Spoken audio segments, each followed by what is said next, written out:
Kur sebahagian rambut dan membiarkan sebahagian yang lain. Nabi dia larang benda ni. Cukur sebahagian, biak sebahagian.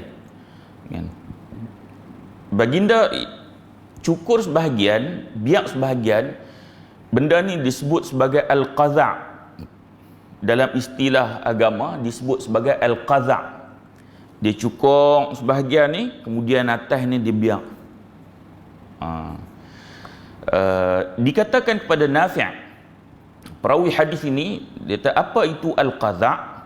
Dia menjawab, mencukur sebahagian rambut dan membiarkan sebahagian yang lain. Hadis Bukhari dan Muslim. Jadi tak boleh cukur sebahagian, biak sebahagian, tu tak boleh. Adapun nipiskan yang tepi ni kemudian atas tu tebal, itu dibenarkan. Yang tak boleh dengan nas tersebut adalah cukur. Cukur. Dia cukur tepi ni, kemudian dia biak atas. Tapi trend sekarang ni, dia bukan cukur banyak tu, dia ada macam line pula kan, cukur tu pula. Kalau ikut hadis ni, kira dilarang. Apatah lagi kita meniru orang kafir buat begitu. Kadang ada 3 line, 4 line, maka perkara itu dilarang. Baik, dia sangat disayangkan model rambut seperti ini telah tersebar luas pada zaman sekarang, baik anak-anak maupun para pemuda yang mengikut kepada ahlul kitab, Yahudi dan Nasara, Yahudi dan Kristian, dan orang musyrik. Mereka cukur sebahagian sisi kepala dan membiarkan panjang bahagian tengahnya kerana mengikut selebriti, ikut artis, ikut pemain bola. Kalau anak-anak muda kita buat macam tu, yang kena ikut puak-puak ni, larang dia. Sebab Nabi sebut dalam hadis, Nabi kata, anta ma'aman ahab, kamu nanti dibangkitkan di akhirat bersama siapa yang kamu suka. Di dunia ni suka siapa?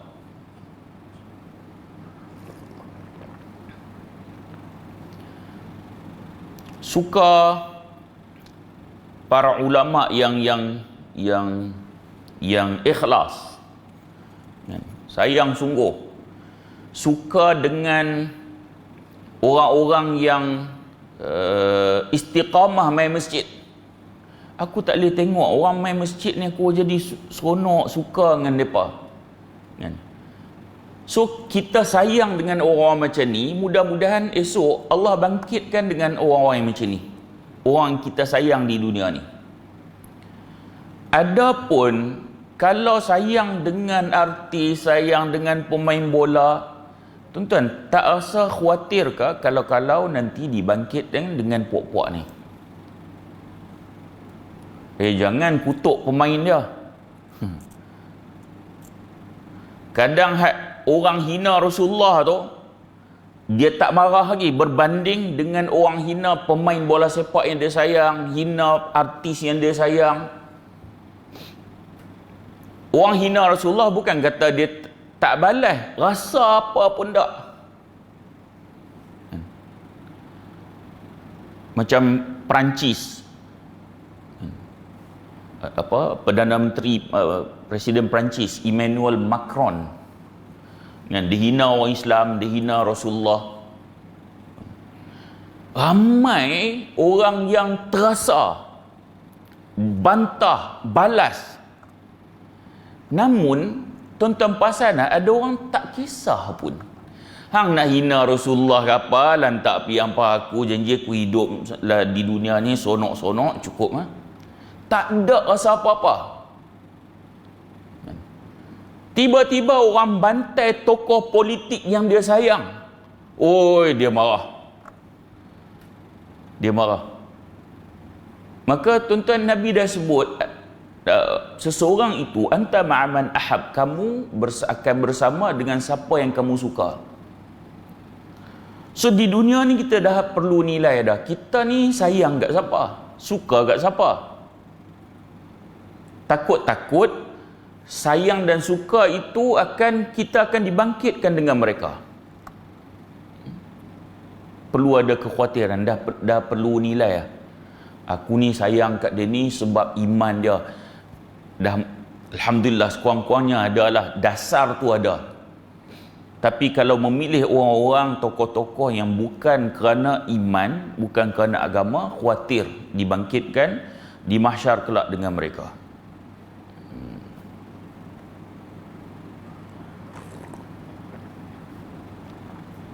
Baik. Kemudian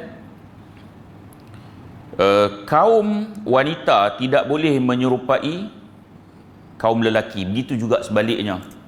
Kaum lelaki dia tak boleh menyerupai kaum wanita. Dia kata sebahagian wanita memotong terlalu pendek rambut mereka hingga menyerupai potongan rambut lelaki. Itu tak boleh. Adapun sekadar dia buat pendek sampai ke leher, kan, masih kelihatan seperti wanita, maka itu dibenarkan. Yang tak boleh dia potong tu orang, ni lelaki punya rambut ni. Umpamanya tuan-tuan tengok zaman sekarang ni ada satu istilah disebut pankit. Perempuan dia menyerupai lelaki. Kadang-kadang hak pankit ni dia perempuan tapi dia menyerupai lelaki. Dia pakai macam lelaki, rambut dia buat macam lelaki, bahkan dia punya dada ni dia pakai bengkung nak bagi tak nampak ada, sebut buah dada, nak bagi tak nampak dia pakai bengkung. Bawa awet pula, dia tu perempuan.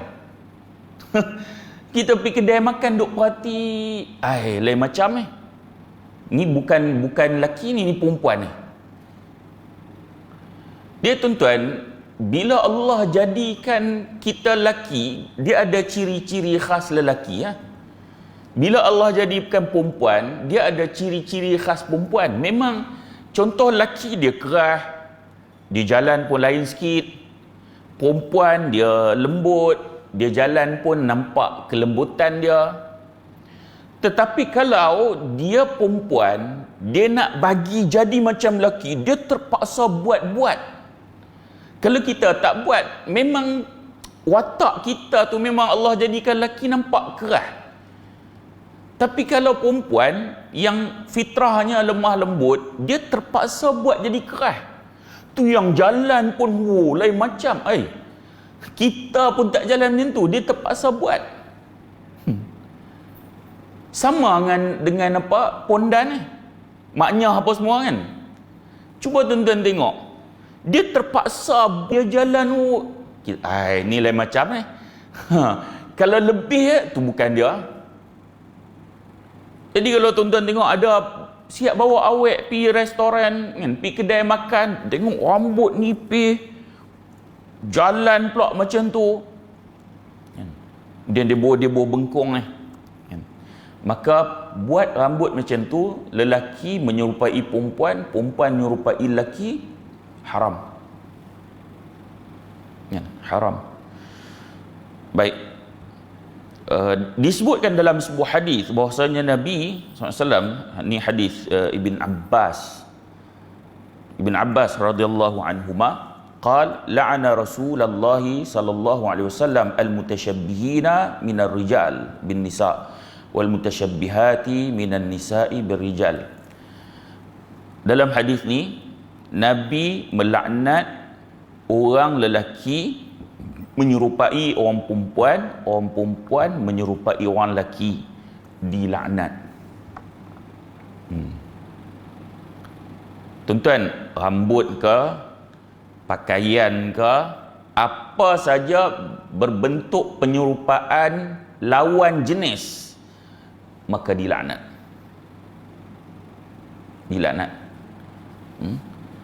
Rambut lelaki buat macam rambut perempuan, dilaknat. Rambut perempuan buat macam rambut lelaki, dilaknat. Pakaian perempuan menyerupai lelaki, dilaknat. Pakaian lelaki menyerupai perempuan, dilaknat. Perhiasan perempuan lelaki pakai, dilaknat. Nampak simple kan? Tapi Nabi laknat orang yang macam ni. Laknat ni kira tak mendapat rahmat Allah. Saya ambil itu contoh sebab benda ni dia berlegar dalam masyarakat kita. Gelang, rantai, itu perhiasan khusus untuk siapa? Perempuan. Lelaki tak boleh pakai. Tak boleh pakai. Sutra untuk perempuan.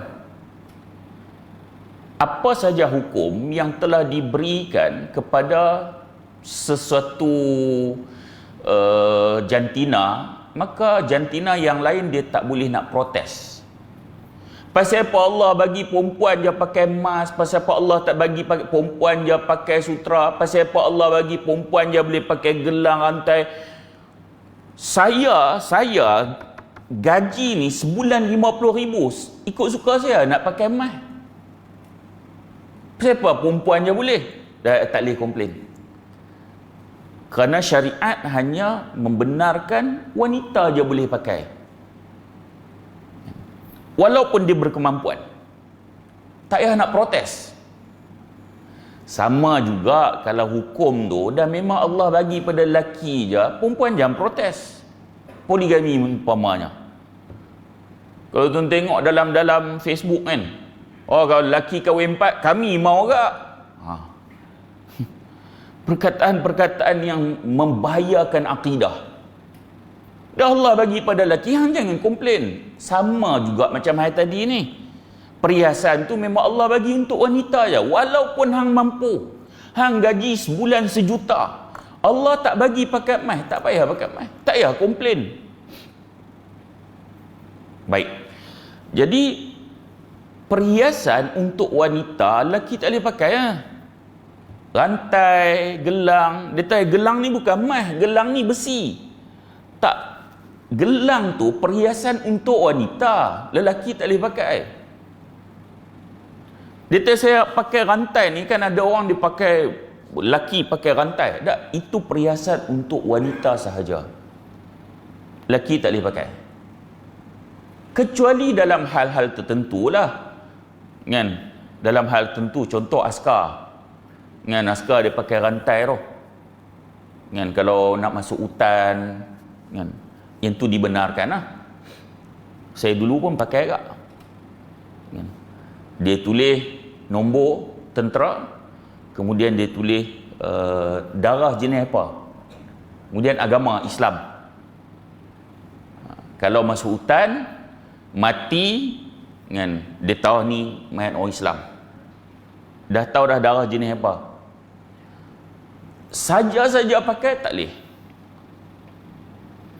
Sebab kalau tuan-tuan tengok ramai kadang anak lelaki pakai gelang, dia kadang-kadang nak tunjuk lebih tebal gelang tu, lebih samsing dia. Dia jadi trend kan, pakai rantai tu lebih tebal, lebih nampak samsing. Hang nak tunjuk samsing kat siapa? Di dunia ni nak tunjuk samsing kat siapa? Nak jerkah orang, nak bagi orang takut, nak buat apa? Berapa ramai samsing hak dulu, hak gagah perkasa, sekarang tua, tak boleh buat apa dah. Allah dah ambil dah nikmat kuat, nikmat hak garang, hak boleh garang tu, Allah dah ambil dah nikmat tu semua. Nak buat apa? Nak tunjuk kata dia samsing, gelang tebal. Rantai macam hak tarik anjing tu. Nak tunjuk samsing. Tuan-tuan, perhiasan-perhiasan itu hanya untuk perempuan saja. Apabila perhiasan itu untuk perempuan saja, lelaki pakai, maka ia dilaknat. Ada tak dalam keluarga kita orang-orang yang telah disebut oleh Nabi golongan yang dilaknat. Ke kita tak rasa apa-apa? Benda ni bukan kecil, benda besar. Tapi kadang-kadang mak dan ayah tak ada rasa apa-apa pun. Yang anak dia buat itu, perbuatan itu Nabi dah sebut. Rasulullah laknat golongan lelaki yang menyerupai perempuan, perempuan menyerupai lelaki.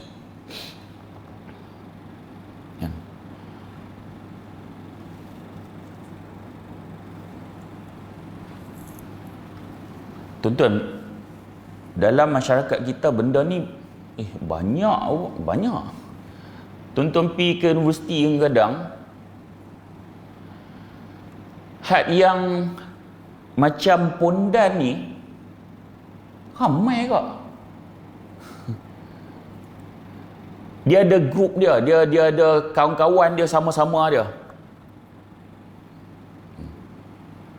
Saya dulu masa isi saya belajar kat USM Penang, pergi makan kat kafe mereka tu, sat pergi mai hak geng-geng lelaki hak macam tu yang lembut. Tuan-tuan, benda ni dia ada permulaan dia tak terus jadi macam tu.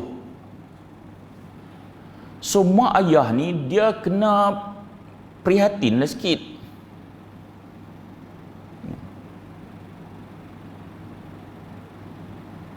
Sebab Nabi sebut al-mar'u ala dini khalili. Seseorang itu atas agama teman rapat dia. Kita dah pernah sebut kan. Seseorang tu dia nak bagi jadi kawan dia tu kawan baik, dia mesti cari yang sama kepala dengan dia.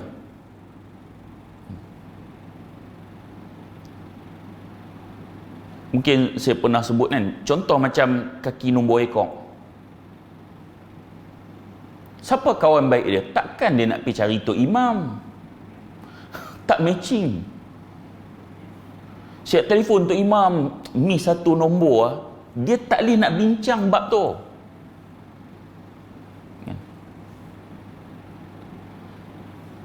Geng Cakoroy. Takkan nak cari hak geng-geng masjid buat ni, dia tak matching. Dia kena cari hak satu geng dia tak. Satu geng tak. Hak geng cucuk tu. Dia cari geng-geng sama-sama dia, geng cucuk tu.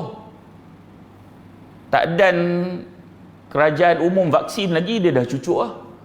Vaksin tu sampai dah kat dia. Jadi mereka cari hak jenis matching. Sebab tu kalau anak-anak kita tengok kawan-kawan dia macam lemah gemalai semacam je, nak kata sotong tak sotong, cita rasa yang sama. Kalau awal-awal dia tak cantai, lama kelamaan dia akan next step lagi. Sampai satu tahap jadi maknya sebenar.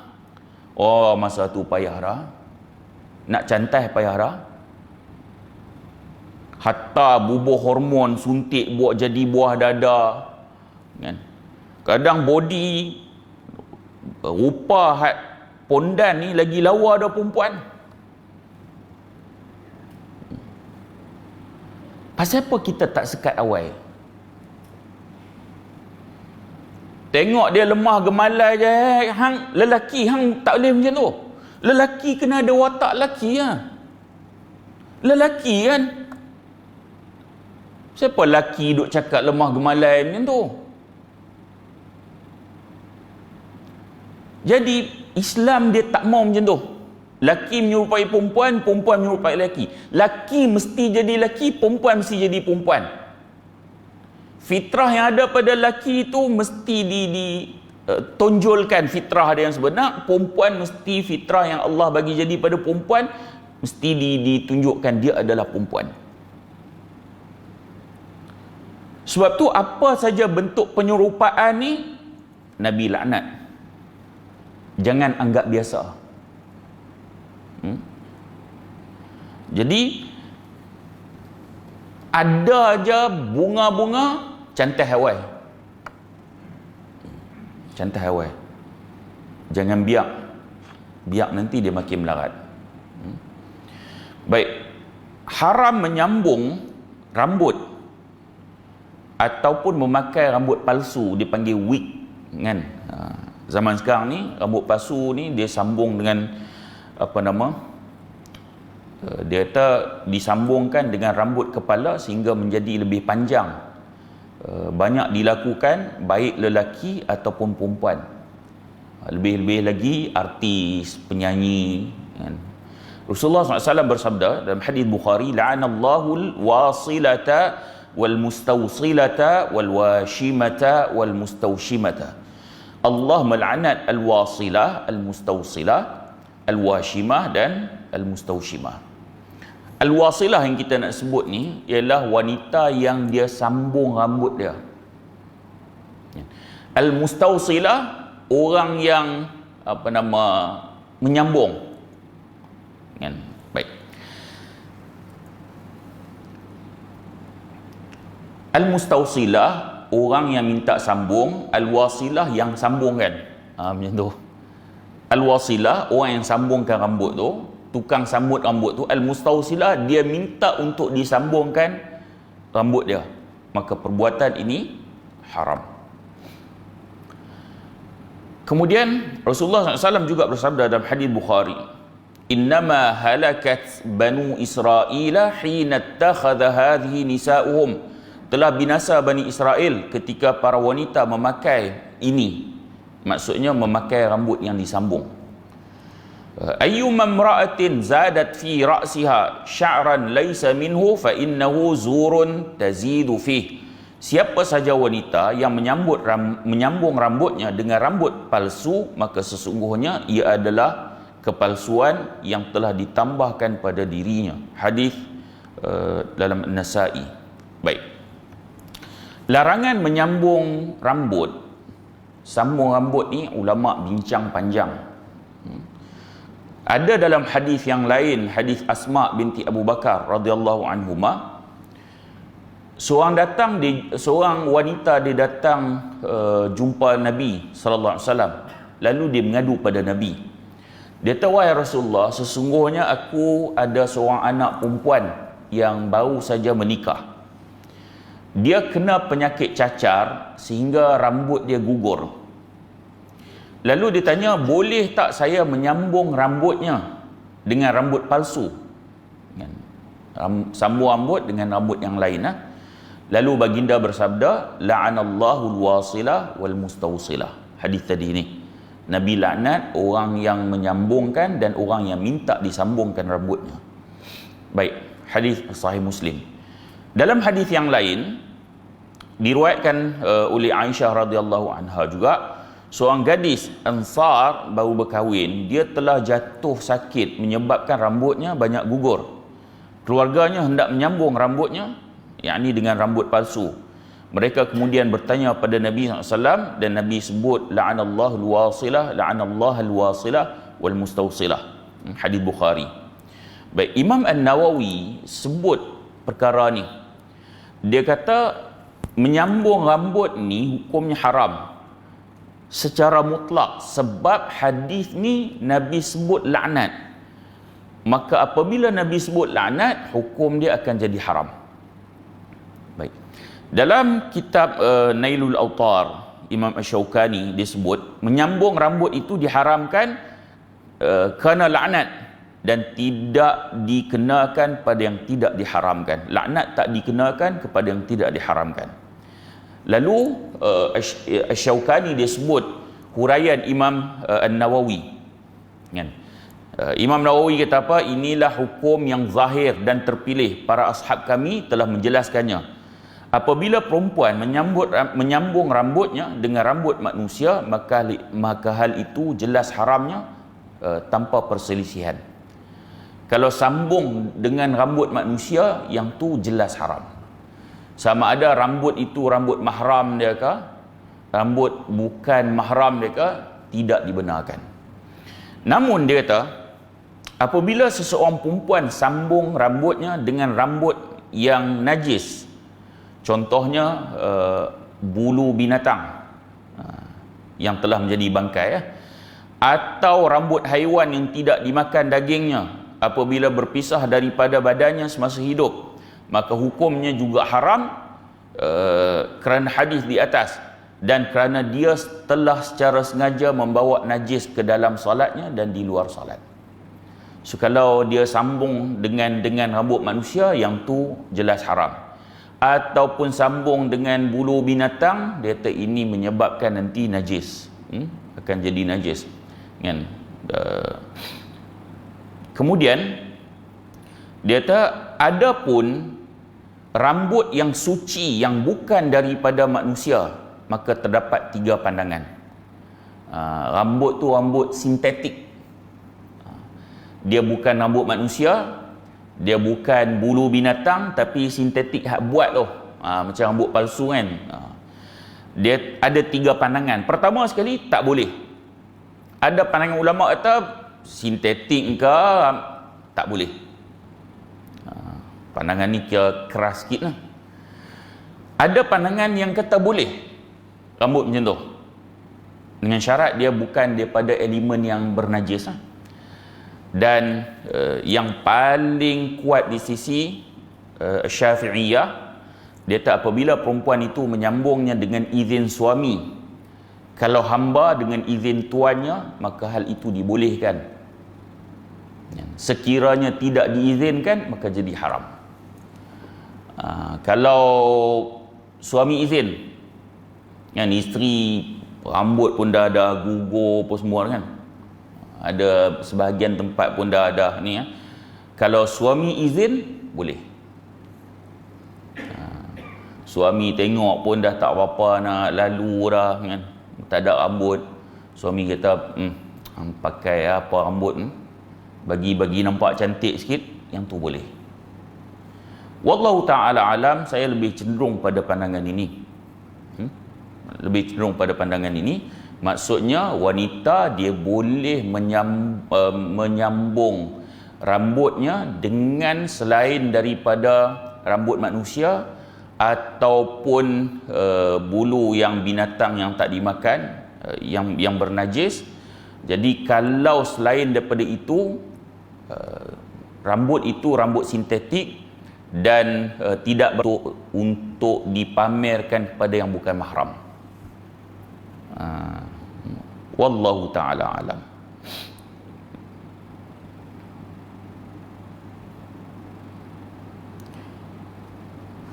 InsyaAllah dalam kuliah akan datang, kita akan bincang tentang mencabut uban. Boleh ke tidak cabut uban? Dan kita ada 2-3 helai uban kan, geram tengok kan, kita pun cabut. Boleh tak? Apa hukum dia? Saya mohon maaf dan saya sudahi dengan aqulu qouli hadza wa astaghfirullahal azim li wa lakum. Wassalamualaikum warahmatullahi wabarakatuh.